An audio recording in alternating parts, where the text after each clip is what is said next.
Salut à tous, c'est Balthazar. Alors aujourd'hui, nous nous retrouvons pour une vidéo un petit peu spéciale. Alors d'ailleurs qui n'est pas si spéciale que ça, puisqu'en fait, elle fait référence à une série de vidéos qui existait déjà. Voilà. Et puis alors à l'époque, je me souviens, je vous avais promis 2 bonus, il me semble bien.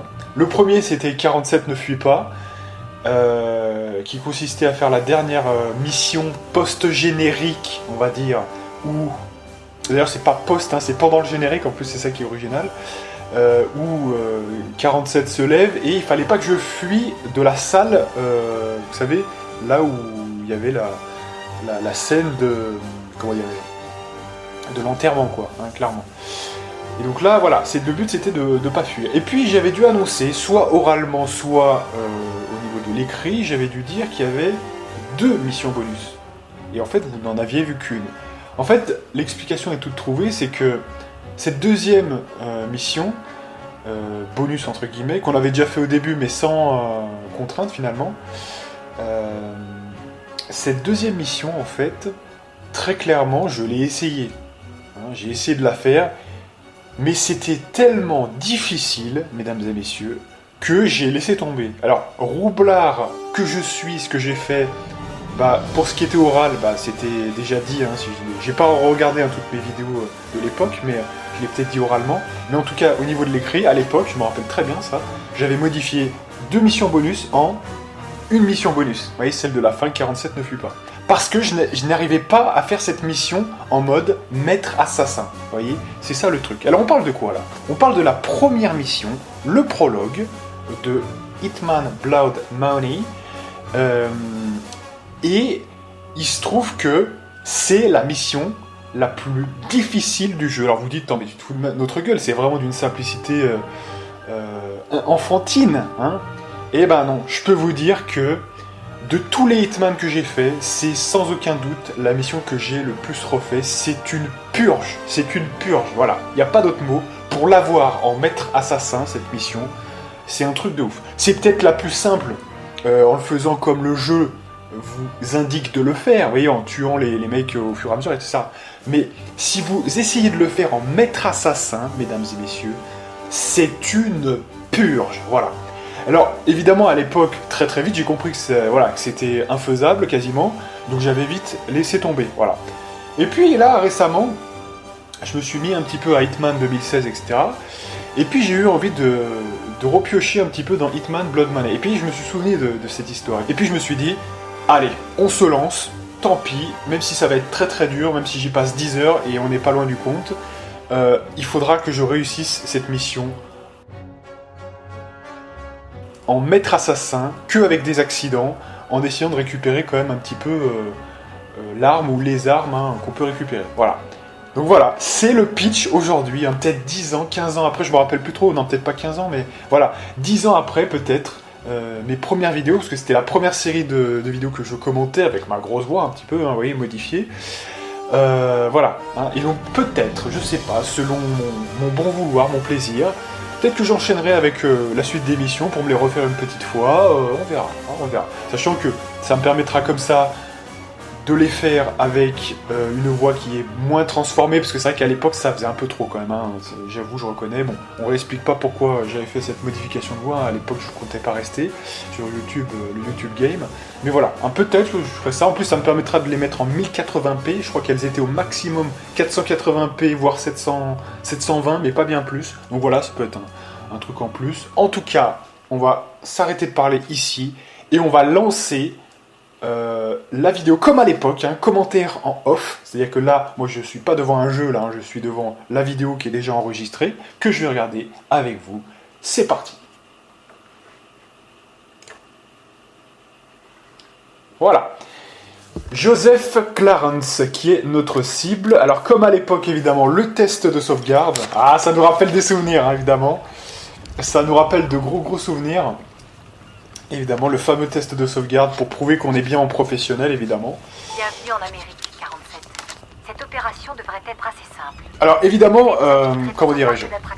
Je peux vous dire que, sincèrement, donc voilà, là je m'amuse un peu, hein, mais sincèrement, encore une fois, je le répète, ça peut paraître fou, tu te dis mais attends mais qu'est-ce que tu nous racontes, cette mission elle est trop simple. Bah moi je vous invite à l'essayer, essayez de faire Maître Assassin, vous verrez de vous-même. C'est la plus difficile de toutes les missions que j'ai fait, de tous les Hitman confondus, sans problème, voilà. Donc on va voir ça tout de suite, hein. Alors tout d'abord évidemment il faut attendre un petit peu comme vous le savez, parce que c'est un petit peu une cinématique obligatoire évidemment. Donc évidemment on fracasse ce brave garde. Alors ce qui est bizarre hein, d'ailleurs là parce qu'il nous voit mais ça voilà ça fait partie de la cinématique hein, donc no problemo. Et on est parti, on commence le game. Alors là quelque chose de classique hein, que tout le monde aura fait d'ailleurs, c'est que on balance la pièce pour que les mecs aillent voir ce qui se passe et on contourne. Alors ce qui est un petit peu original là, c'est que j'ai tiré la pièce de telle façon que je vais pouvoir prendre dans cette espèce de petite boîte une arme cachée. Ah, ça commence. Alors vous voyez, quelque chose d'un petit peu inédit que peut-être des gens n'ont pas vu, il y a une arme cachée. Et ça change un petit peu tout. Parce que cette arme, au lieu de tuer le mec là qui allait mettre avec son bidon d'essence, qui allait brûler le mec, eh bien cette arme on peut l'envoyer, voilà. Comme il voit l'arme, il est obligé d'y aller. Hein, il est obligé d'y aller. Vous savez, hein, la fameuse technique de l'imbécile. Hein, je reprends les termes de l'époque, hein, c'est moi qui avais donné ce nom à cette technique. Donc, technique de l'imbécile. Le mec va vers le mur et on peut le pousser pour l'étourdir. Je précise qu'il y a une distance bien précise à respecter. Hein. C'est-à-dire qu'en fait, il faut qu'il soit... son corps doit tomber vers l'avant pour que sa tête touche le mur. Faut pas non plus qu'il soit totalement contre le mur. Ce qui est subtil. Hein, ce qui est subtil.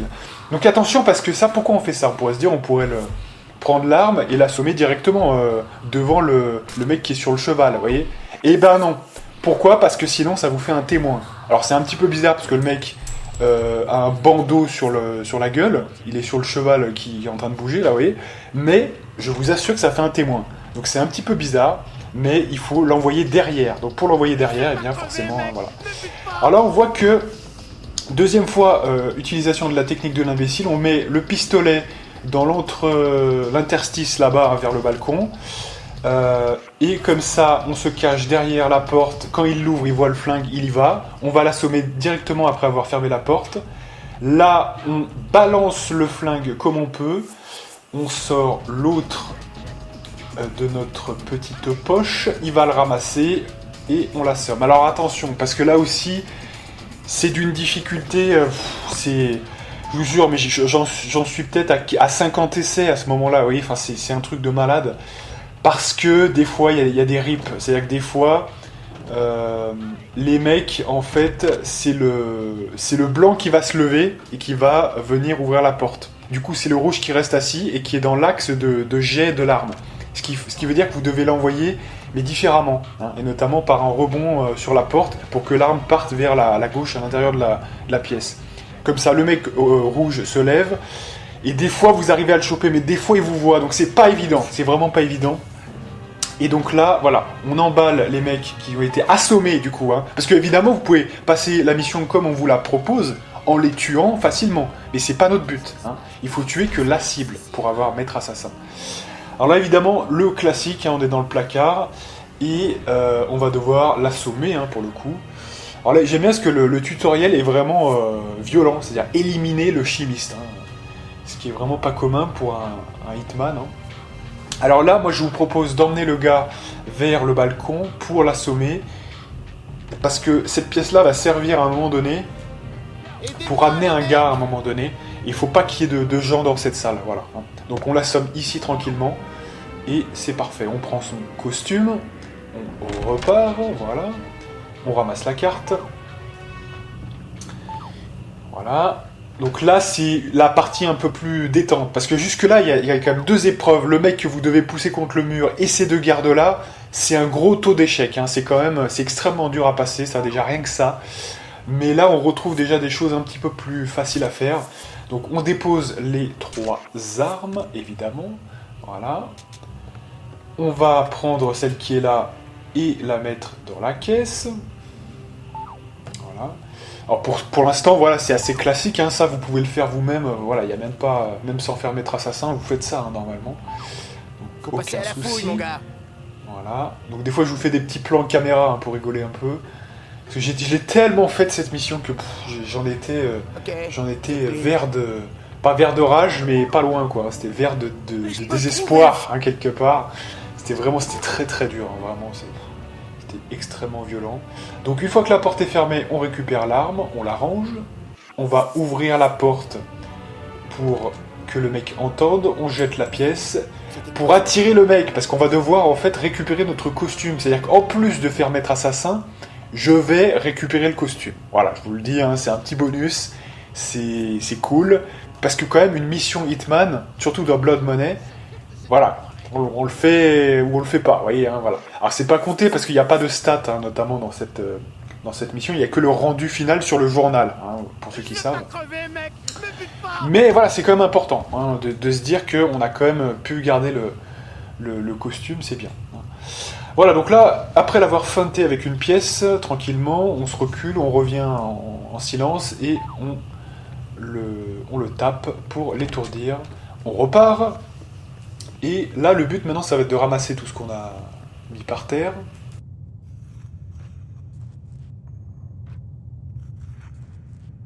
Alors là, la particularité maintenant, c'est que normalement, ça devrait pas être utile de faire ça.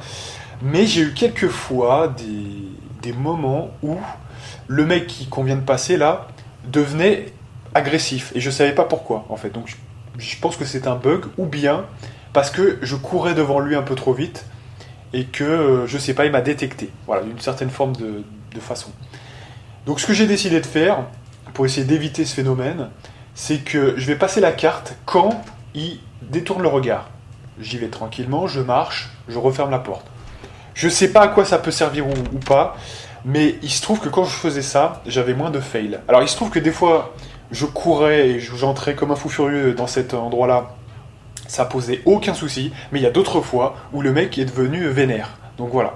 Alors là, il se trouve qu'on a le costume, et à partir du moment où vous avez le costume, si un mec vous voit, il va vous pourchasser, même voire au bout d'1 seconde et demie, il va essayer de vous tirer dessus.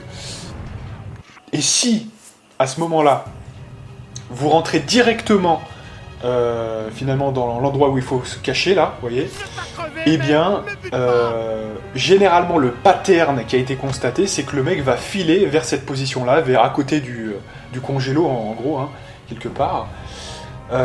Et donc ça vous permet ensuite de vous glisser derrière lui pour l'assommer, sans qu'il voit rien du tout. Alors il se trouve que parfois, comme ici, d'ailleurs ce qui s'est passé ici, c'est qu'il va avoir une sorte de réaction rapide pour regarder sur les côtés.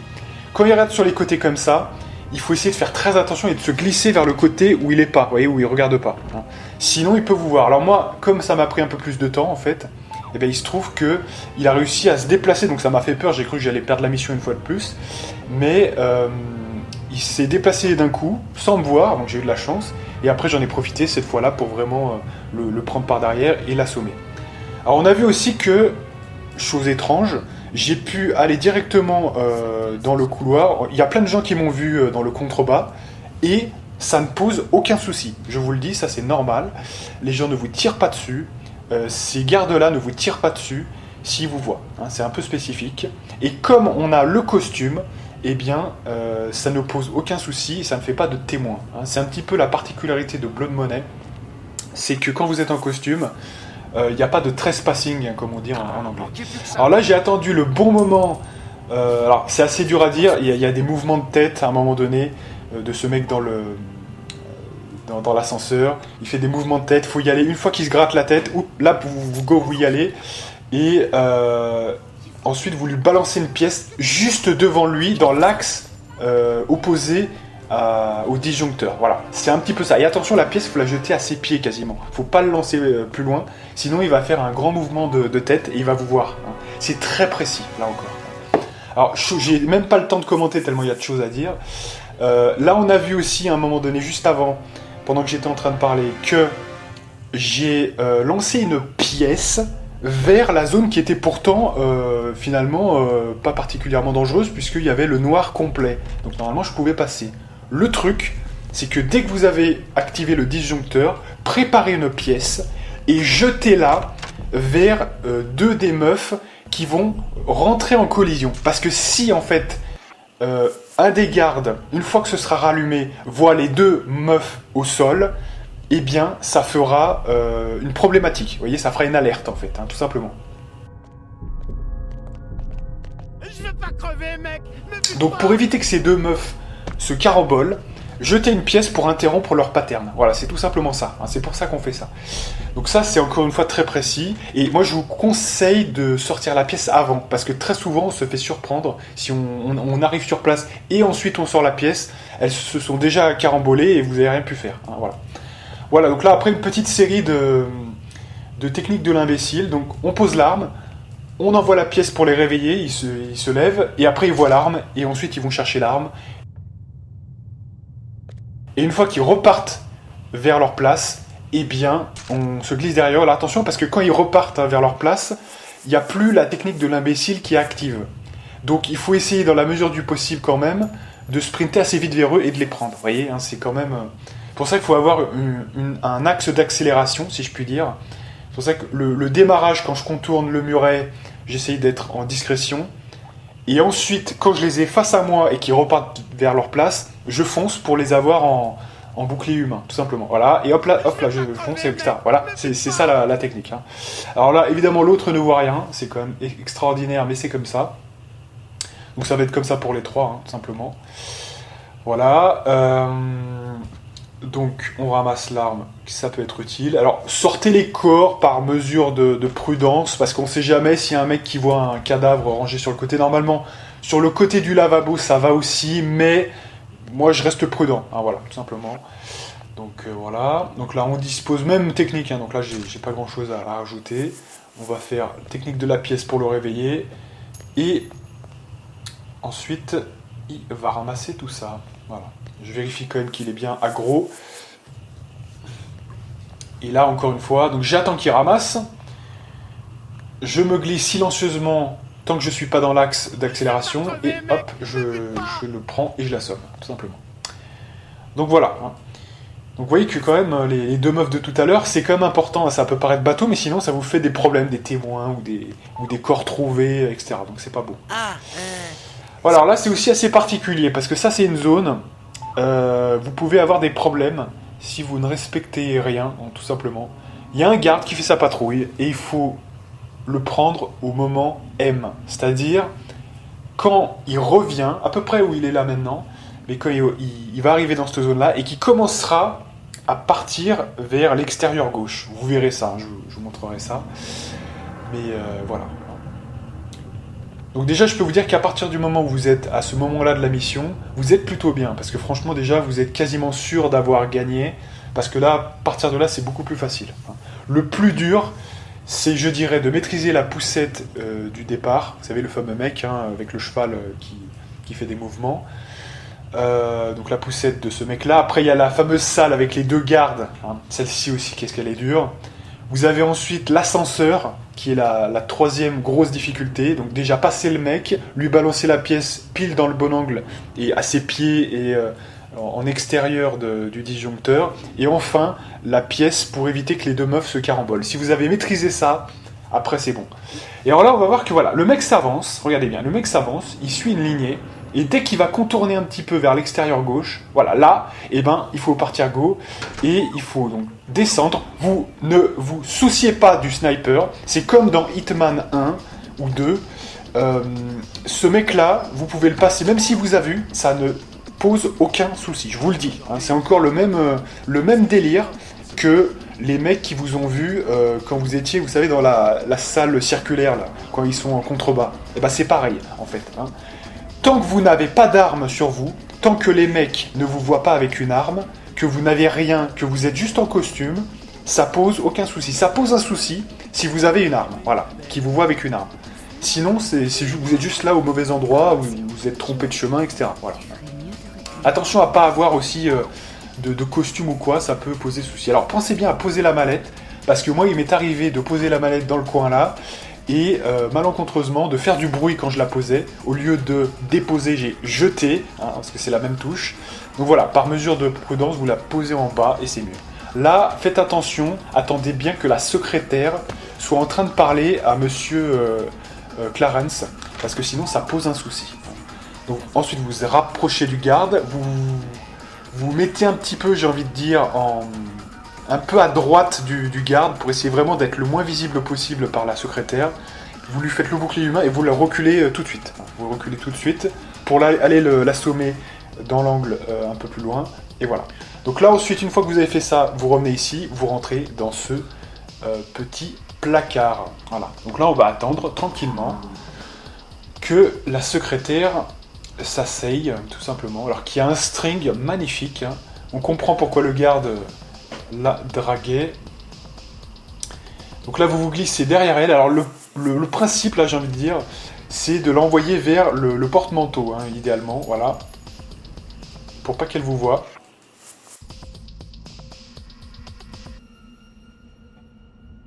Donc vous sortez votre arme. Normalement elle va être attirée de toute façon. Vous foncez vers elle, vous l'assommez. Et là ça sent plutôt bon déjà. Comment êtes-vous entré? Donc là on parle à notre Caroline cible. On m'a payé pour... On va lui faire venir voir montrer la cette photo. Je comprends pas. Mon client a exigé que ce soit la dernière chose que vous voyez. Regardez la photo, monsieur Clarence. Non, Alors là, je vous en prie. le but c'est aussi, bon, c'est pas une obligation, vous pouvez lui fracasser la tête avec la batte, donc ça fera une mort qui n'est pas accidentelle, mais nous ce qu'on veut aussi, c'est être totalement avec des accidents. Donc le but, c'est de créer un accident, et un accident qui soit éventuellement moins dangereux que de se faire voir. Donc vous avez deux options, soit la fenêtre qui est à gauche, qu'on a vu juste avant, pas idéal, parce qu'il peut y avoir le garde qui peut vous voir, donc moi je vous recommande de balancer le mec ici. C'est le plus safe de toutes les positions, voilà. Donc ensuite on récupère la mallette, éventuellement le petit bonus, c'est la seringue de poison, voilà, et on est plutôt bien à partir de là, parce que là, quand vous avez fait ça, que vous êtes en professionnel, que vous devez faire toute la mission avec toutes ces choses difficiles à faire, quand vous en êtes là, vous êtes plutôt bien. Hein. Il reste plus grand chose. Donc là, on va prendre la bombe. Alors déjà, voilà, déjà on sort le fusil sniper, parce qu'en fait, je vais le déposer ici, hein, comme un petit peu, c'est ce que je vais conserver, le Dragunov. Voilà. Donc on reprend le Dragunov en main, on le range dans la valise et on peut repartir. Hein. On se fout de la mallette, hein, elle ne sert plus à rien. Donc on arrive là. Alors là, il y a attention, parce que c'est pas encore fini. Si vous essayez de passer directement, vous pouvez, il n'y a aucun souci. Il n'y a aucun souci d'essayer de passer directement. Le seul problème, c'est que si vous n'avez pas de chance, il se peut que tous les mecs qui tirent, il y ait une balle qui parte dans votre tête, et vous allez perdre beaucoup plus de PV que vous devriez perdre.